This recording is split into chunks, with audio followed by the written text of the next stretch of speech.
Hello students, hop ਤੁਸੀਂ ਸਾਰਿਆਂ ਨੇ ਜਿਹੜਾ ਪ੍ਰੈਕਟੀਕਲ ਮੈਂ ਕਰਵਾਇਆ ਸੀਗਾ ਉਹਦੀ ਡੈਮੋ ਕਲਾਸ ਦਿੱਤੀ ਸੀਗੀ, ਉਹ ਤੁਸੀਂ ਸਾਰਿਆਂ ਨੇ ਦੇਖ ਲਈ ਹੋਏਗੀ, ਉਹਨੂੰ ਸਮਝ ਲਿਆ ਹੋਏਗਾ।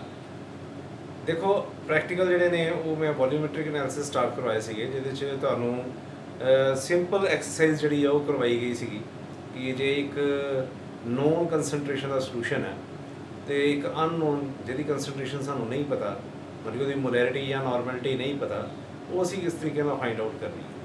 With the help of volumetric analysis, we can determine normality or molarity of a given unknown solution, ਜਿਹਦਾ ਸਾਨੂੰ ਨਹੀਂ ਪਤਾ ਉਹਦੀ ਕੰਸਨਟ੍ਰੇਸ਼ਨ ਕਿੰਨੀ ਹੈ। ਸੋਲੂਸ਼ਨ ਪਤਾ ਹੈ ਕਿ ਕਾਹਦਾ ਹੈ, ਪਰ ਲੇਕਿਨ ਉਹਦੀ ਕੰਸਨਟ੍ਰੇਸ਼ਨ ਨਹੀਂ ਪਤਾ ਕਿ ਕੰਸਨਟ੍ਰੇਸ਼ਨ ਕਿੰਨੀ ਅਮਾਊਂਟ ਲੈ ਕੇ ਉਹ ਬਣਾਇਆ ਗਿਆ, ਜਾਂ ਉਹਦੀ ਨਾਰਮੈਲਿਟੀ ਜਾਂ ਮੋਲੈਰਿਟੀ ਕੀ ਸੀ।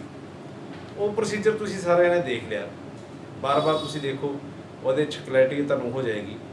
ਉਹ 'ਚ ਮੈਂ ਤੁਹਾਨੂੰ ਇੱਕ ਸ਼ਬਦ ਯੂਜ਼ ਕੀਤਾ ਸੀ, ਕਨਕੋਰਡੈਂਟ ਰੀਡਿੰਗ ਦਾ। ਕਨਕੋਰਡੈਂਟ ਰੀਡਿੰਗ ਕੀ ਹੁੰਦੀ ਹੈ? 3 ਕੰਜ਼ੈਕਟਿਵ ਸੇਮ ਰੀਡਿੰਗਸ। ਦੇਖੋ ਰੀਡਿੰਗ ਇੱਕ ਨਾਲ ਵੀ ਪ੍ਰੈਕਟੀਕਲ ਹੋ ਸਕਦਾ ਹੈ, ਪਰ ਲੇਕਿਨ ਇੱਕ ਰੀਡਿੰਗ ਜਦੋਂ ਅਸੀਂ ਕਹੀਏ ਕਿ ਉਹ ਬਿਲਕੁਲ ਐਕੂਰੇਟ ਹੋਏਗੀ, ਇਹ ਪੋਸੀਬਲ ਨਹੀਂ। ਕਿ ਪ੍ਰੈਕਟੀਕਲ ਵਰਕ ਕਰਨ ਲੱਗਿਆਂ ਕਈ ਗੱਲਾਂ ਦਾ ਧਿਆਨ ਰੱਖਣਾ ਪੈਂਦਾ, ਕਈ ਗੱਲਾਂ ਗਲਤ ਵੀ ਹੋ ਜਾਂਦੀਆਂ ਨੇ, ਕੁਛ ਬਾਈ ਚਾਂਸ ਮਿਸਟੇਕ ਹੋ ਜਾਂਦੀ ਹੈ, ਕਿਉਂਕਿ ਲੈਬੋਰਟਰੀ ਦੇ ਵਿੱਚ ਜਦੋਂ ਤੁਸੀਂ ਕੰਮ ਕਰਦੇ ਹੋ ਉਦੋਂ ਕਈ ਤਰ੍ਹਾਂ ਦੀਆਂ ਮਿਸਟੇਕਸ ਜਿਹੜੀਆਂ ਨੇ ਉਹ ਛੋਟੀਆਂ ਮਾਈਨਰ ਹੋ ਜਾਂਦੀਆਂ ਨੇ। ਕਨਕੋਰਡੈਂਟ ਰੀਡਿੰਗ ਦਾ ਮਤਲਬ ਹੁੰਦਾ ਹੈ ਕਿ 3 ਕੰਜ਼ੈਕਟਿਵ ਸੇਮ ਰੀਡਿੰਗਸ ਕੀ ਰਿਜ਼ਲਟ ਬਿਲਕੁਲ ਸਹੀ ਐਕੂਰੇਟ ਆ ਰਿਹਾ। ਮੈਂ ਤੁਹਾਨੂੰ ਇੱਕ ਰੀਡਿੰਗ ਲੈ ਕੇ ਦਿਖਾਈ ਹੈ, ਪਰ ਲੇਕਿਨ ਉਹ ਰੀਡਿੰਗ ਇੱਕ ਨਹੀਂ ਲਈ ਦੀ, ਰੀਡਿੰਗਸ ਉਨੀ ਦੇਰ ਤੱਕ ਲਈ ਜਾਈਦੀਆਂ ਜਿੰਨੀ ਦੇਰ ਤੱਕ ਕਨਕੋਰਡੈਂਟ ਰੀਡਿੰਗਸ ਨਹੀਂ ਆਉਂਦੀਆਂ। ਕਨਕੋਰਡੈਂਟ ਰੀਡਿੰਗ ਤੋਂ ਬਾਅਦ ਮੈਂ ਤੁਹਾਨੂੰ ਕੈਲਕੂਲੇਸ਼ਨ ਵੱਲ ਲੈ ਕੇ ਗਿਆ ਸੀ, ਜਿੱਥੇ ਤੁਹਾਨੂੰ ਇਹ ਜਨਰਲ ਕੈਲਕੂਲੇਸ਼ਨ ਤੇ ਐਕਚੁਅਲ ਕੈਲਕੂਲੇਸ਼ਨ ਜਿਹੜੀ ਹੈ ਉਹ ਦੱਸ ਦਿੱਤੀ ਸੀ, ਮਤਲਬ ਕਿ ਪ੍ਰੈਕਟੀਕਲ ਆਪਣੇ ਵੱਲੋਂ ਮੈਂ ਤੁਹਾਨੂੰ ਕਰਵਾ ਦਿੱਤਾ। ਹੁਣ ਸੇ ਕਿ ਪ੍ਰੈਕਟੀਕਲ ਵਰਕ ਹੋ ਗਿਆ, ਹੁਣ ਨਾ ਲਿਖਣਾ ਕਿਸ ਤਰ੍ਹਾਂ, ਇਹਦਾ ਰਿਟਨ ਵਰਕ ਕਿਵੇਂ ਆ, ਹਾਊ ਟੂ ਰਾਈਟ ਆ ਪ੍ਰੈਕਟੀਕਲ ਇਨ ਅ ਪ੍ਰੈਕਟੀਕਲ ਨੋਟਬੁੱਕ। ਪ੍ਰੈਕਟੀਕਲ ਨੋਟਬੁੱਕ ਦੇ ਵਿੱਚ ਲਿਖਣ ਦਾ ਵੀ ਇੱਕ ਤਰੀਕਾ ਹੈ।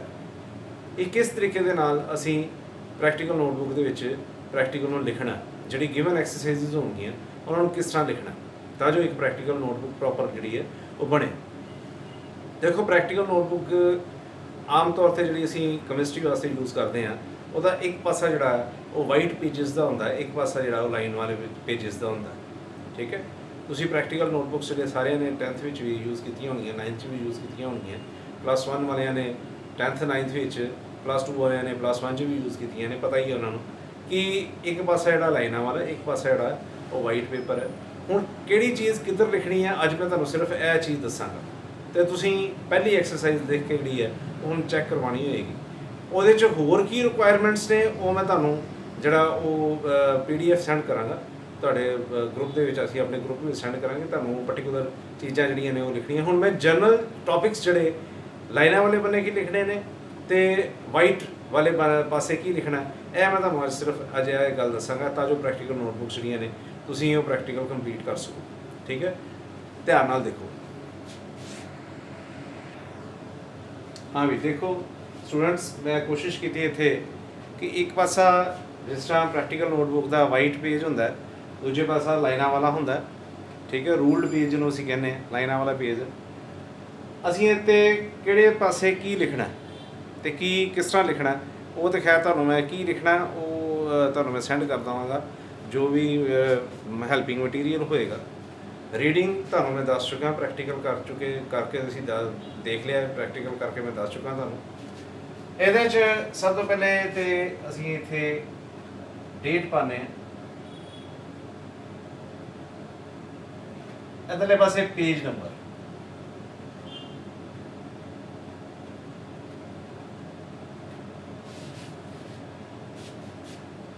ਪੇਜ ਨੰਬਰ ਤੁਸੀਂ ਪੇਜਿੰਗ ਕਰ ਲੈਣੀ ਹੈ। ਥੋੜਾ ਮੈਂ ਵੱਡਾ ਕਰਕੇ ਲਿਖ ਲਾਂ।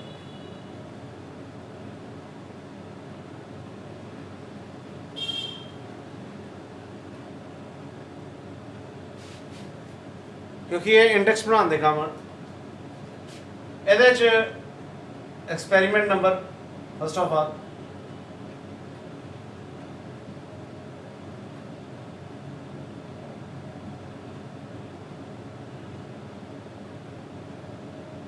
ਦੋਵੇਂ ਪਾਸੇ।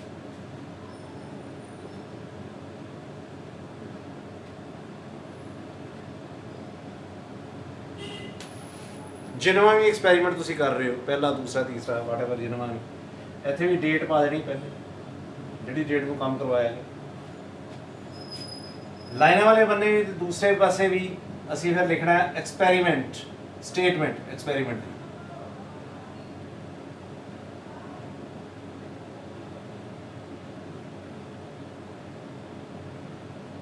ਅੰਡਰਲਾਈਨ ਕਰ ਦਿਓ ਹੈਡਿੰਗ। ਇੱਧਰ ਵੀ ਐਕਸਪੈਰੀਮੈਂਟ ਦੀ ਸਟੇਟਮੈਂਟ ਜਿਹੜੀ ਵੀ ਹੋਏਗੀ ਐਕਸਪੈਰੀਮੈਂਟ ਦੀ,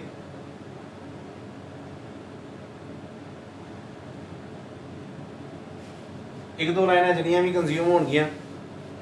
ਦੇਖੋ ਮੈਂ +1 ਤੇ +2 ਦੋਵਾਂ ਵਾਸਤੇ ਜਨਰਲ ਇੰਸਟਰਕਸ਼ਨਸ ਹੈਗੀਆਂ ਨੇ।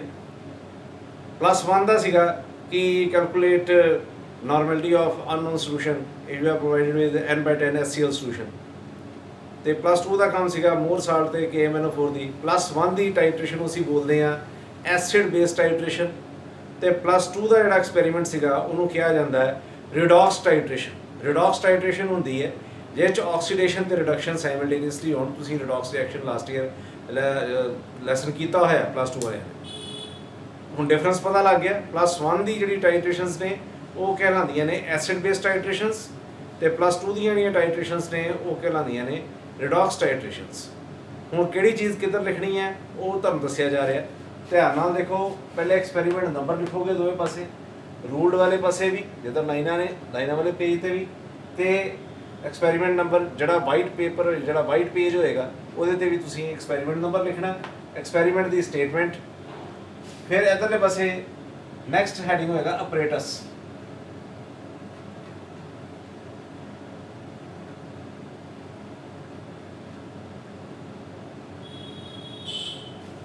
ਕੀ ਅਪਰੇਟਸ ਯੂਜ਼ ਕੀਤਾ?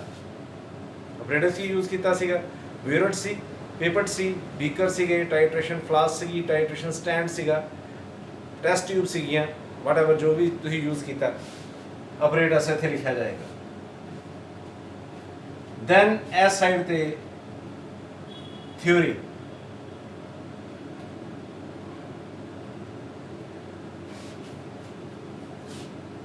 ਥਿਊਰੀ ਕੀ ਕੀਤਾ, ਕੀ ਉਹ 'ਚ ਹੈ ਕੀ। ਦੈਨ ਪ੍ਰੋਸੀਜਰ,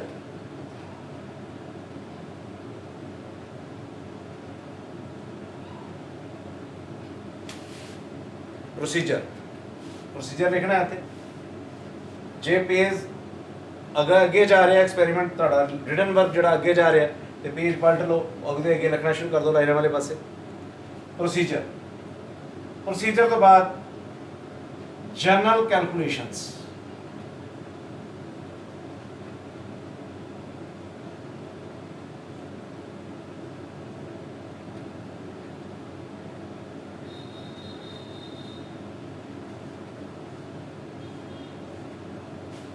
ਜਨਰਲ ਕੈਲਕੂਲੇਸ਼ਨਸ ਜਿੱਥੇ ਅਸੀਂ ਜਿਹੜੀ ਸਾਡੀ ਐਕਸਪੈਰੀਮੈਂਟਲ ਵੈਲਿਊ ਸੀ ਉਹ ਨਹੀਂ ਭਰਦੇ, XYZ ਲੈ ਕੇ ਕਰਦੇ।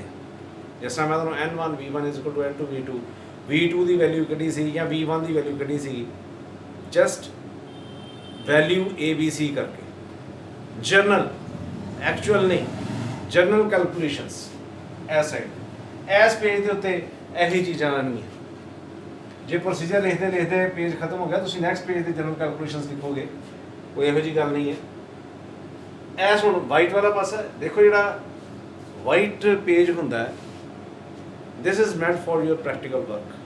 ਜਿਹੜਾ ਤੁਸੀਂ ਪ੍ਰੈਕਟੀਕਲ ਵਰਕ ਕੀਤਾ, ਇਹ ਪਾਸੇ ਅਸਲੀ ਕੰਮ ਜਿਹੜਾ ਤੁਸੀਂ ਲੈਬੋਰਟਰੀ ਦੇ ਵਿੱਚ ਆਪ ਰੀਡਿੰਗਸ ਲੈ ਕੇ ਜੋ ਕੀਤਾ ਉਹ ਇਸ ਵਾਈਟ ਵਾਲੇ ਪਾਸੇ ਲਿਖੀਦਾ। ਇੱਧਰ ਲਿਟਰੇਚਰ ਆ ਗਿਆ ਸਾਰਾ, simple bookish.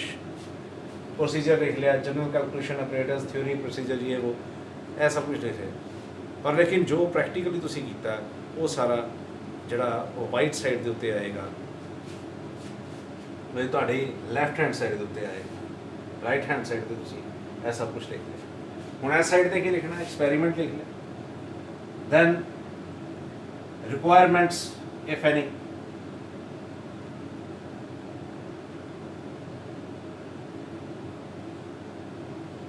then equation,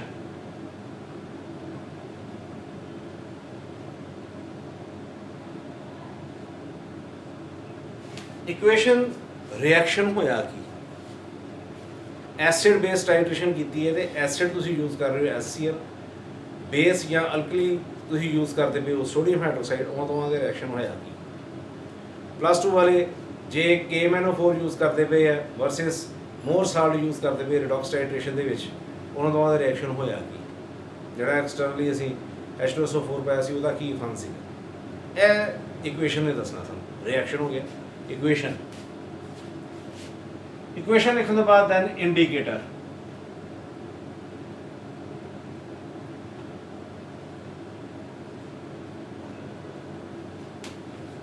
indicator ਕਿਹੜਾ ਯੂਜ਼ ਕੀਤਾ ਜਿਸ ਤਰ੍ਹਾਂ +1 ਵਾਲੇ ਫਿਨੋਲ 3 ਯੂਜ਼ ਕੀਤਾ ਇੰਡੀਕੇਟਰ +2 ਵਾਲੇ ਚ ਇੰਡੀਕੇਟਰ ਨਹੀਂ ਸੀਗਾ ਉਹ ਚ ਅਸੀਂ ਕੀ ਲਿਖਾਂਗੇ KMnO4 act as self indicator पर मेंशन जरूर करना indicator then end point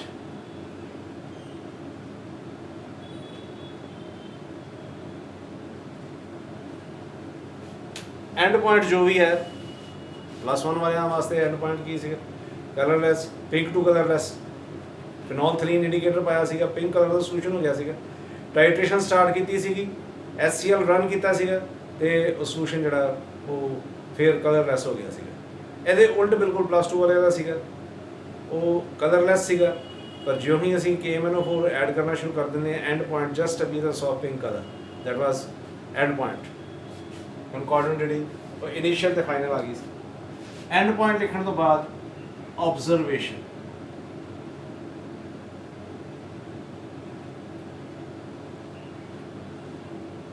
observations ਉਹੀ ਹੋਣਗੀਆਂ ਜਿਹੜਾ ਮੈਂ ਤੁਹਾਨੂੰ ਲਾਸਟ ਲੈਕਚਰ ਦੇ ਵਿੱਚ ਲਾਸਟ ਡੈਮੋ ਕਲਾਸ ਦੇ ਵਿੱਚ ਆਬਜ਼ਰਵੇਸ਼ਨ ਟੇਬਲ ਬਣਾਇਆ ਸੀਗਾ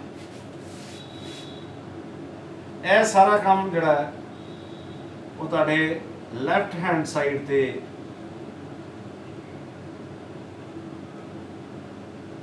ਵਾਈਟ ਪੇਜ ਦੇ ਉੱਤੇ ਸਭ ਕੁਝ ਹੋ ਰਿਹਾ ਹੈ ਇੱਥੇ ਸੀਰੀਅਲ ਨੰਬਰ ਸੀਗਾ ਇਨੀਸ਼ੀਅਲ ਰੀਡਿੰਗ ਸੀ फाइनल रीडिंग सी ते वॉल्यूम यूज सीगा वॉल्यूम यूज्ड बाय जो भी जे +1 वाले दे एसिड जे +2 वाले दे KMnO4 मतलब ऑब्जर्वेशन टेबल ਇੱਥੇ ਬਣੇਗਾ then actual calculations ਇਧਰ ਜਨਰਲ ਕੈਲਕੂਲੇਸ਼ਨ ਸੀਗੀਆਂ ਇਧਰ ਐਕਚੁਅਲ ਕੈਲਕੂਲੇਸ਼ਨਸ ਕਿ ਜਿਹੜੀ ਕੰਕੋਰਡੈਂਟ ਰੀਡਿੰਗ ਕੱਢੀ ਹੈ ਉਹਦੇ ਨਾਲ ਐਕਚੁਅਲ ਕੈਲਕੂਲੇਸ਼ਨਸ ਕੀ ਆਈਆਂ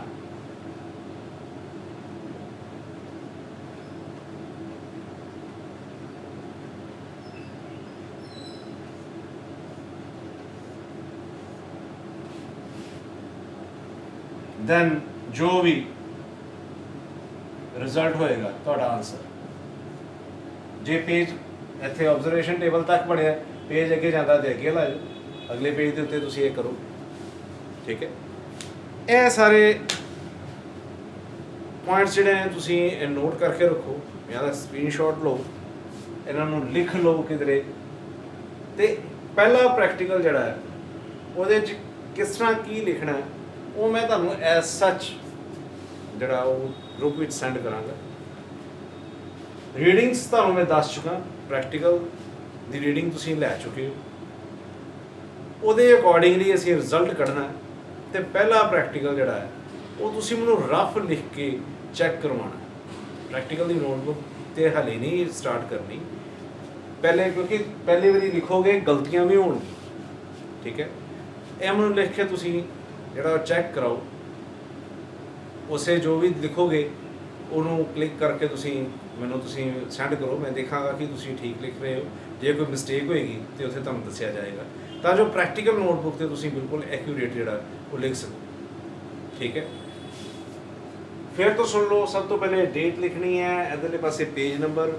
ਐਕਸਪੈਰੀਮੈਂਟ ਨੰਬਰ 1 2 3 ਜਿੰਨਾ ਵੀ ਯੂਜ਼ ਕਰ ਰਹੇ ਹੋ ਐਕਸਪੈਰੀਮੈਂਟ ਸਟੇਟਮੈਂਟ ਆ ਜਾਏਗੀ apparatus theory procedure then general calculation लाइना वाले पासे यही कुछ लिखना है वाइट वाला पासा जो वाइट पेपर है तो लैफ्ट हैंड साइड के उत्ते जो प्रैक्टिकल नोटबुक के उत्ते खुलेगा वाइट वाले पासे सारा एक्सपैरीमेंटल वर्क होएगा जो तुसी लैबोरेटरी दे विच कीता एक्सपैरीमेंट रिक्वायरमेंट वो जो भी होएगा मैं तुहानूं दसांगा इक्वेशन जड़ी भी रिएक्शन बनेगा वो तुहानूं दस दिता जाएगा indicator end point observation table and actual calculation then result ਜੋ ਵੀ ਰਿਜ਼ਲਟ ਤੁਸੀਂ ਕੱਢੋਗੇ ਜੇ ਨਾਰਮੈਲਿਟੀ ਕੱਢੀ ਹੈ ਤੇ ਨਾਰਮੈਲਿਟੀ, ਜੇ ਸਟਰੈਂਥ ਕੱਢੀ ਹੈ ਸਟਰੈਂਥ ਹੈ, ਜੇ ਪਰਸੈਂਟੇਜ ਪਿਓਰਿਟੀ ਕੱਢੀ ਪਰਸੈਂਟੇਜ ਪਿਓਰਿਟੀ, ਤੇ ਜੇ number of water molecule of crystallisation ਕੱਢੀ ਹੈ ਤੇ ਉਹ ਵਾਟਐਵਰ ਜੋ ਵੀ ਤੁਹਾਨੂੰ ਜਿਹੜੀ ਐਕਸਰਸਾਈਜ਼ ਮਿਲੇਗੀ ਉਹਦਾ ਜੋ ਵੀ ਰਿਜ਼ਲਟ ਹੋਏਗਾ ਉਹ ਐਂਡ ਦੇ ਉੱਤੇ ਉਹ ਆਏਗਾ। ਠੀਕ ਹੈ, ਇਹਨਾਂ ਪੁਆਇੰਟਸ ਨੂੰ ਨੋਟ ਕਰੋ।